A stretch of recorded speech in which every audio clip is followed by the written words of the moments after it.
আসসালামু আলাইকুম everyone. Happy food journey থেকে সবাইকে স্বাগত জানাচ্ছি।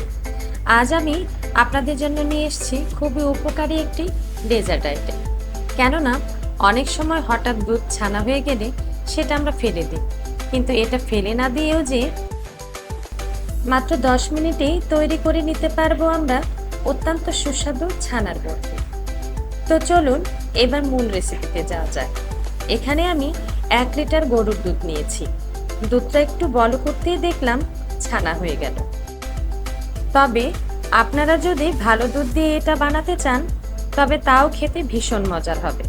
আর যদি ছানা করে নিতে চান তবে সেক্ষেত্রে 1 স্লাইস লেবুর রস কিংবা 1 চা চামচ ভিনেগার দিয়ে একটু বলক তুলে নিলেই দুধটা ছানা হয়ে যাবে।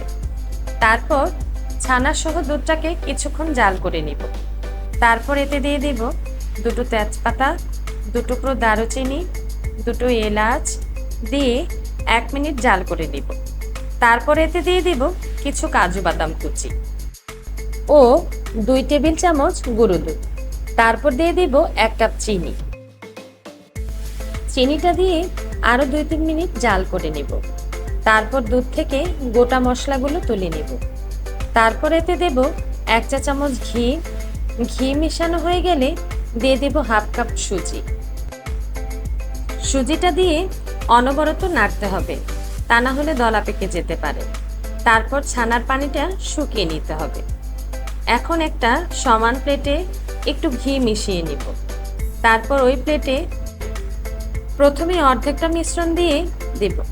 তারপর বাকি অর্ধেকটায় একটু ফুড কালার দিয়ে মিশিয়ে নিয়ে আরেকটা লেয়ার দিয়ে দেব। তারপর ভালো করে চেপে চেপে এটাকে সেট করে নিব। এখন এভাবে ফ্রিজে রেখে দেব প্রায় 2 ঘন্টার মতো। তারপর ফ্রিজ থেকে বের করে এটাকে বরফির শেপে কেটে নেব।